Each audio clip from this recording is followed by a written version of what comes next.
Yes. Okay, welcome back. We are going to continue with the factors for the outbreak of the Second World War. Here, let us look at the rise of dictators. The rise of dictators. How did this contribute to the outbreak of the Second World War? Here is, you must understand that in 1922, the fascists, led by Benito Mussolini, decided to overthrow the government of, the monarch of Victor Emmanuel III. This led to the rise of fascism. As a result of the rise of fascism, later in 1932, Adolf Hitler in Germany decided to rise up. He was inspired by his comrade, in spreading nationalism, while Benito Mussolini was spreading Italian nationalism, hopes of reviving what we call the Great Roman Empire. Also, Adolf Hitler was trying also to revive the Great German empires. As it must be noted, Hitler himself wanted to revive, though Hitler, being an Austrian, he wanted to revive Great German nationalism. In his own words, he said Germany was not defeated during the First World War because of her military weakness, but because of the Jews who betrayed her. So he wanted to ensure that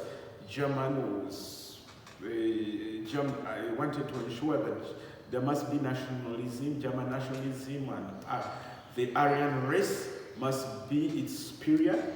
Those tall, Caucasian, blue eyes, Germans, they are the ones who are actually superior. So these people wanted to spread. How did the rise of dictators contribute to the outbreak of the Second World War? It must be noted, Adolf Hitler was inspired by Benito Mussolini to invade Poland. He was inspired by Benito Mussolini to invade Poland because 4 years previously, in 1935, Benito Mussolini had invaded Abyssinia, which was Ethiopia, which led to the Italo-Ethiopian crisis. So he had seen Benito Mussolini succeed at doing that. So he said, okay, let me do the same.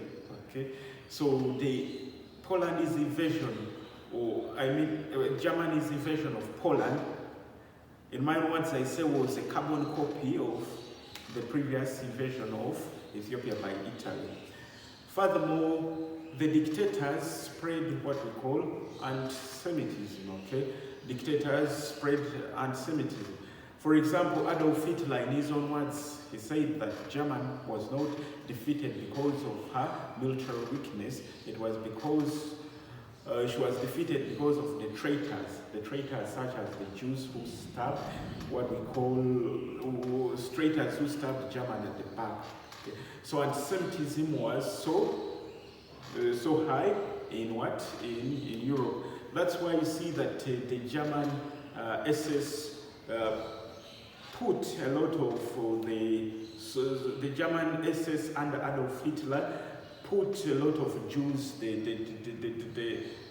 Polish Jews and the rest of the Jews across Europe in what we call concentration camps and starved them, which increased a lot of anger amongst other states who had a lot of Jews. So this point it's a very broad point. If you want, you can put it as a separate point of rise of and growth of anti-Semitism, how it contributed. Then also you see the so-called dictators had increased what we call military expenditure. They hoped to revive what we called empires, So they hoped to revive what we call empires and conquer weaker states. For example, Benito Mussolini built a large army, built sophisticated aircraft and used dangerous weapons such as the mustard gas against Ethiopia. against Ethiopians. Then also Adolf Hitler decided to train the German troops, to be spearheaded by General Rommel.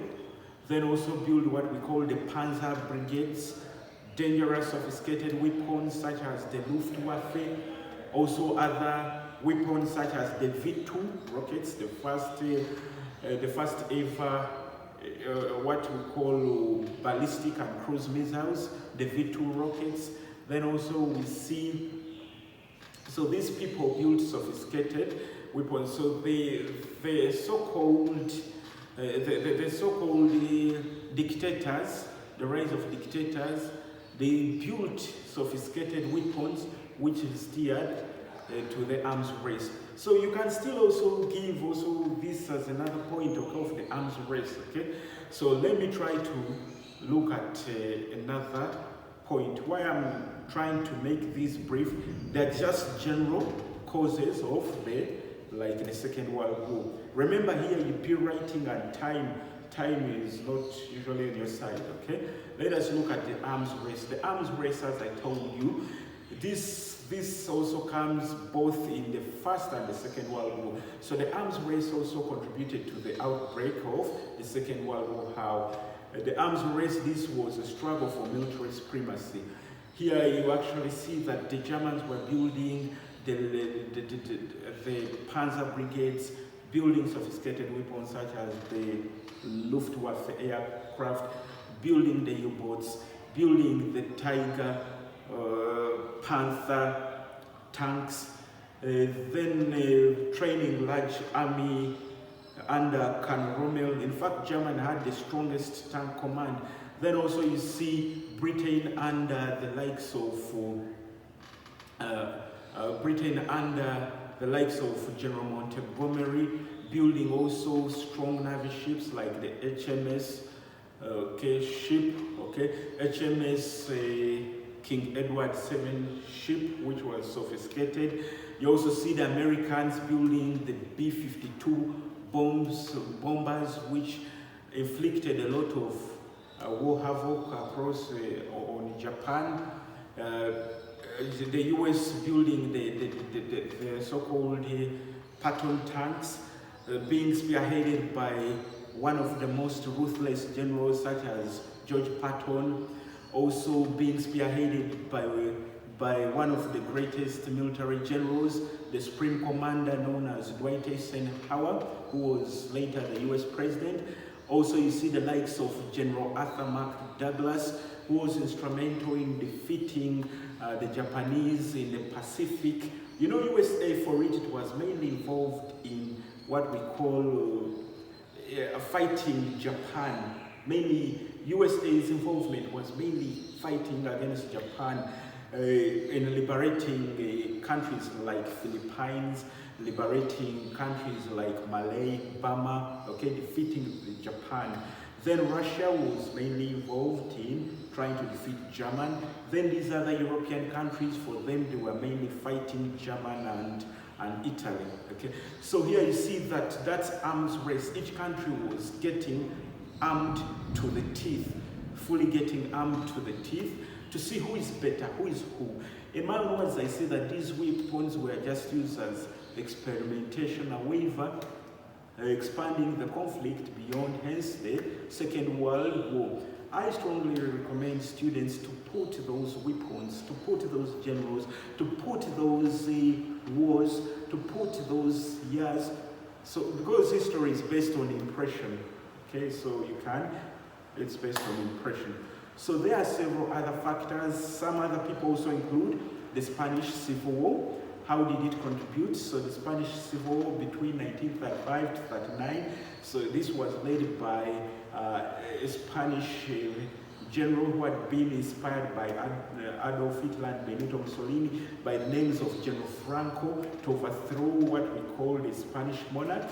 So by then, what we call Spain was ruled by the general, and this was known as General Franco's policy. So General Franco later allied with the so-called Axis powers with the Spanish Civil War. Here, these dictators of Benito Mussolini, Adolf Hitler, Emperor Hirohito, and General Tojo got a comrade who was General Franco, who fought against what we call the Allied powers. Yes, so you can keep on looking at other factors. You can brainstorm, but those were predominantly the major factors.